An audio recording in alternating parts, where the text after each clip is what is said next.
Have you ever been sitting in the middle of a meeting or maybe like at a dinner party and you're just watching how smoothly everyone else seems to be navigating the conversation?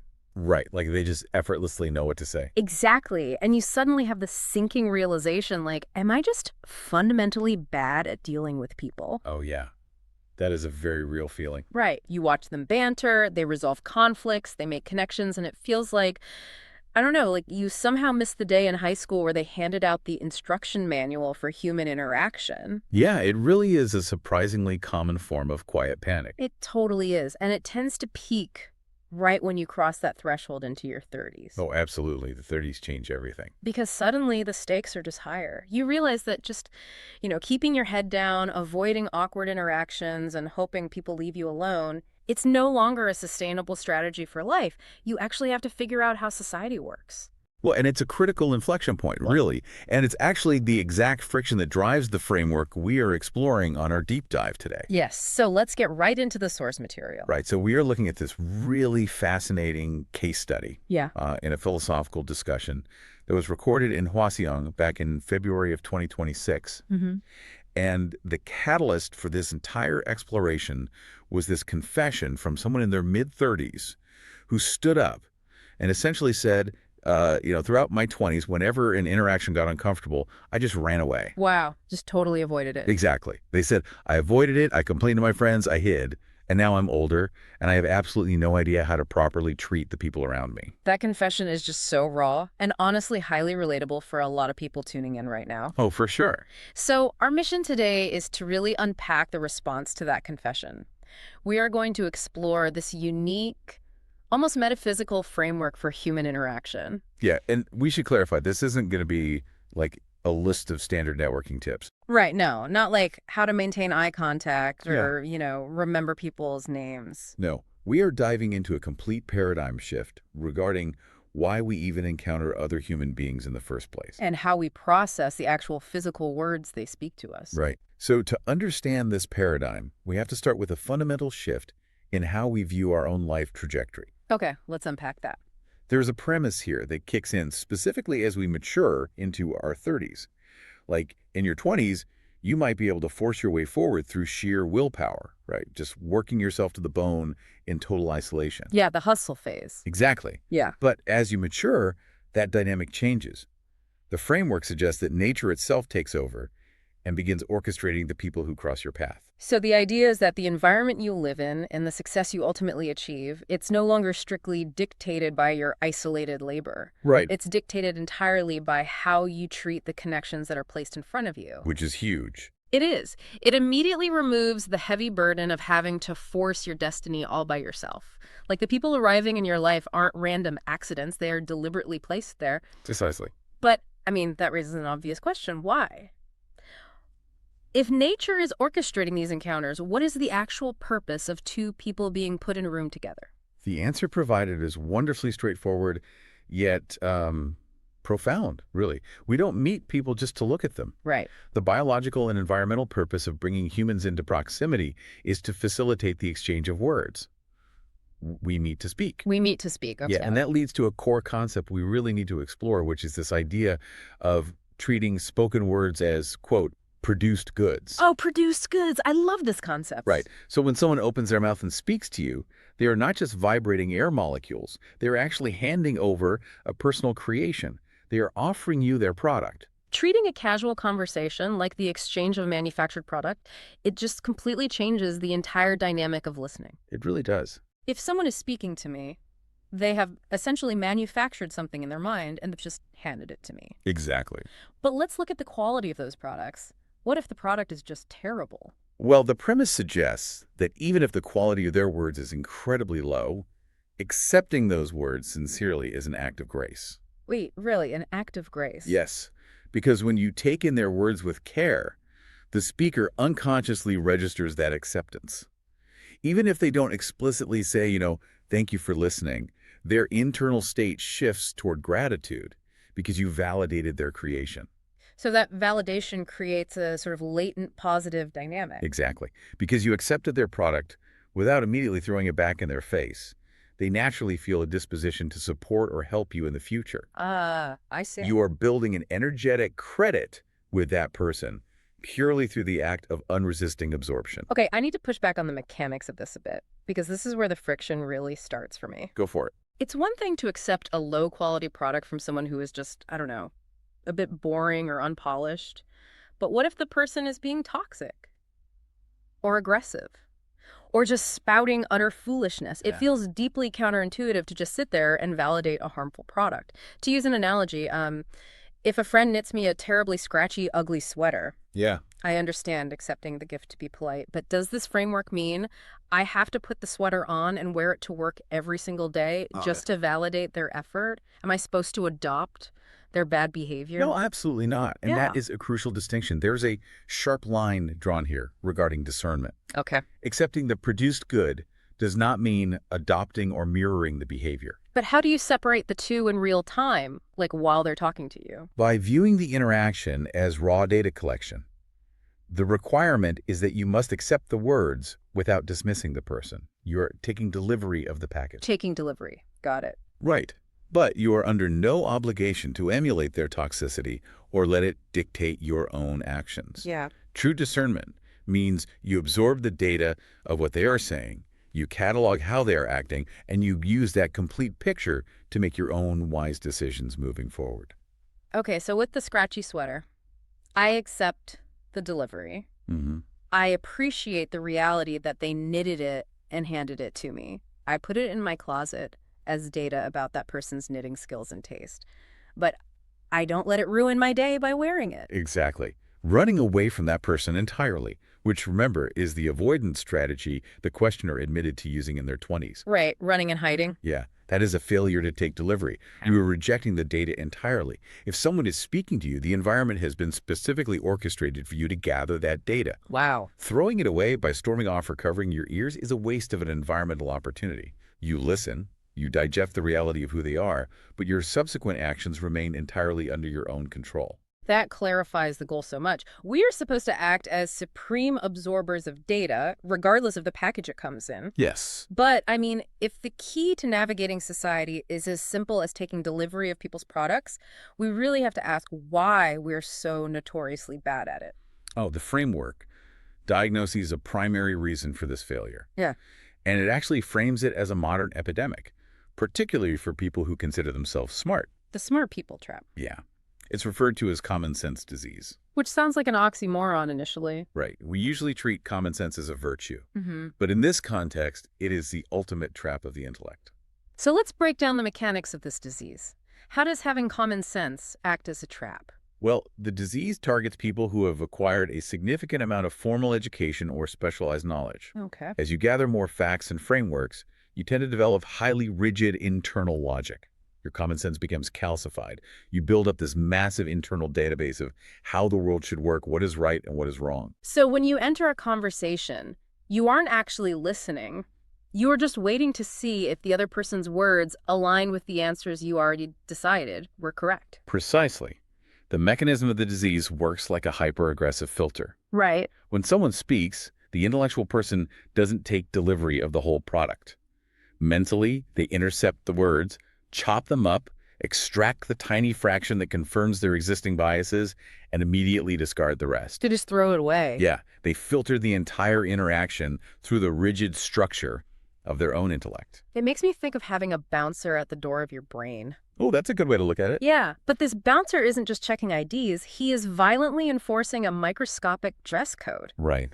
A guest arrives, like a new idea or a different perspective, and the bouncer says, "You don't fit my worldview." But instead of just turning the guest away, the bouncer actually dismembers the idea, takes the one accessory he recognizes, and throws the rest in the trash. Exactly. The intellect fractures the holistic message. And as a result, you end up sitting in a completely empty, sterile club, wondering why you aren't learning anything new. And what is the consequence of sitting in that sterile club?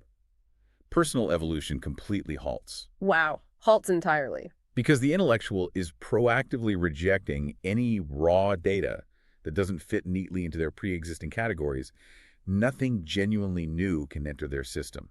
they become stunted by their own expertise. The framework highlights a fascinating contrast to illustrate this, actually. It points out that people with less formal education, specifically mentioning populations in rural agricultural areas, are often far superior listeners. They really are. And that feels like a direct challenge to the listener of this deep dive. If you are someone who actively seeks out knowledge, you are in the high-risk category for this disease. Oh, absolutely. The contrast reveals the underlying mechanism of absorption.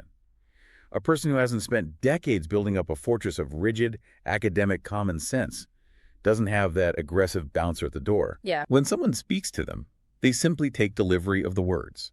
They absorb the raw data fully without the immediate compulsive need to categorize, judge, or dismantle it. But does this imply that gathering knowledge is inherently bad? Should we just, I don't know, avoid education so we don't build these filters? Not at all. The knowledge isn't the problem, the rigidity is. The more knowledge you acquire, the more conscious effort it takes to keep the door open. Ah, I see. You have to train yourself to absorb information even when it offends your highly educated intellect. There's a mandate here. You must absorb everything. Everything. Yes, if you are watching someone act like an absolute fool and your intellect is screaming at you to judge them and look away, you have to override that instinct. That foolish behavior is still valuable, orchestrated data. So you absorb the foolishness as a data point. You don't mirror it, but you don't reject its existence either. Right. Because you have no idea how that specific understanding of human foolishness might be the exact puzzle piece you need to solve a problem 10 years down the road. Rejecting it leaves you with a blind spot. Absorbing it, even when it's super uncomfortable, makes you highly skilled and adaptable. Which brings up a very practical logistical issue.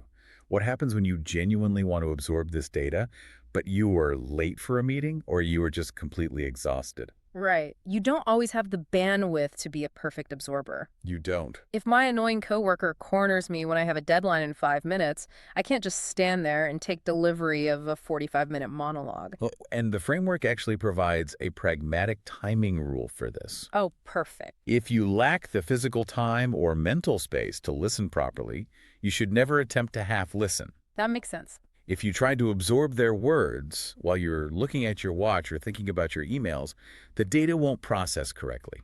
You will get flustered, the speaker will realize they're being dismissed, and the entire interaction turns negative. So what's the solution?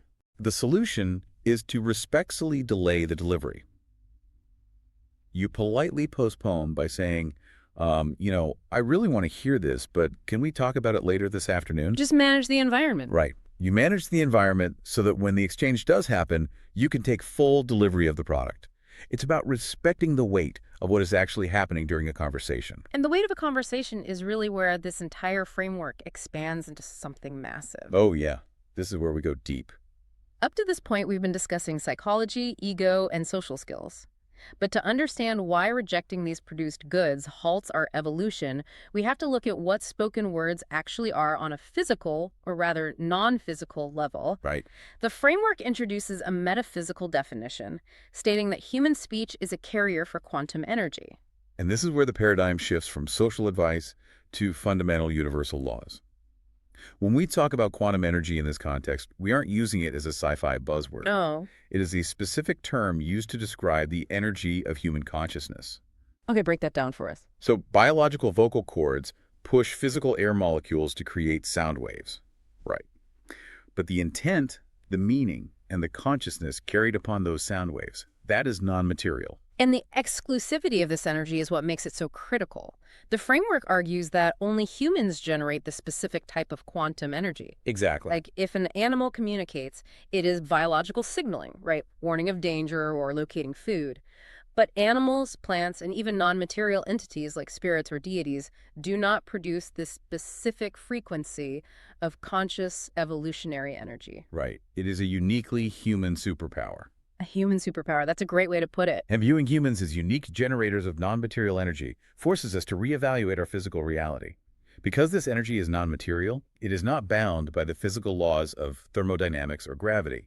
It operates entirely outside the constraints of space and time. The visual example provided to explain this is just incredible. It asks us to consider the sun. Oh, this is my favorite part. Right. A massive, terrifying environment of extreme heat and burning plasma that instantly vaporizes any physical matter that approaches it. But because the quantum energy of our consciousness, like the essence of our words, is entirely non-material, it can pass directly through the burning core of the sun, completely unaffected. There is no physical mechanism that can interact with it. Fire cannot burn consciousness. Cold cannot freeze it. A physical wall cannot block it. It's like the ultimate Wi-Fi signal. Yes. Yeah. The energy of human intent is completely unbothered by the physical universe. So we're essentially walking around as generators of this invincible universal energy. But that creates a massive logical contradiction. How so? Well, if our core essence is so completely free that it can pass through the heart of a star without a scratch, why do we experience so much friction? Like, why did the person in the case study feel so crippled and trapped by simple social anxiety in their 20s? If we are unbound, why are we so miserable? That contradiction is the heart of human suffering, according to this framework. If nothing physical can trap us, the only thing that can trap us is ourselves. The framework introduces the concept of self-created hells. The traps are not physical locations. They are the direct result of our attachments, our stubborn intellects, and our common sense disease. But how does a rigid intellect actually build a trap for a non-material energy? Like, what is the psychology behind that? It fundamentally comes down to a stubborn misinterpretation of reality. Let's go back to the sun analogy. Okay. Imagine your non-material essence is approaching the sun. If you hold on to the rigid intellectual belief that you are merely a physical, biological machine, your intellect will look at the sun and predict destruction. You'll panic. Right. You will scream, it's hot, I'm burning. Your essence isn't actually burning, but because your belief is so absolute, your consciousness simulates the suffering perfectly. Wow. Your ignorance creates the heat. You trap yourself in a burning environment not because the sun requires it, but because your intellectual attachment demands it. That reframes all those terrifying mythological concepts of the afterlife or spiritual punishment. Things like a fire hell or a thorn hell. Exactly. The argument is that these aren't literal pits of lava or fields of spikes waiting to punish us. They are psychological, energetic environments that we construct and lock ourselves inside. We build our own cages out of a refusal to adapt.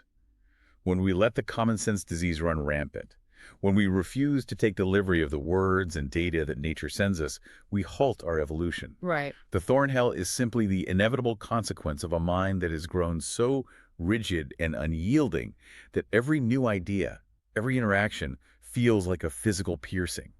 We suffer because we fight the data instead of absorbing it. Man, if we zoom all the way out from quantum energy and self-created hells back to the practical reality of sitting in an office or attending a family dinner, the implications are staggering. They really are. It means that every single interaction you have carries cosmic weight. The framework states that nature coordinates these encounters with a precision of 0.1 millimeters. There is no margin of error in the universe's orchestration.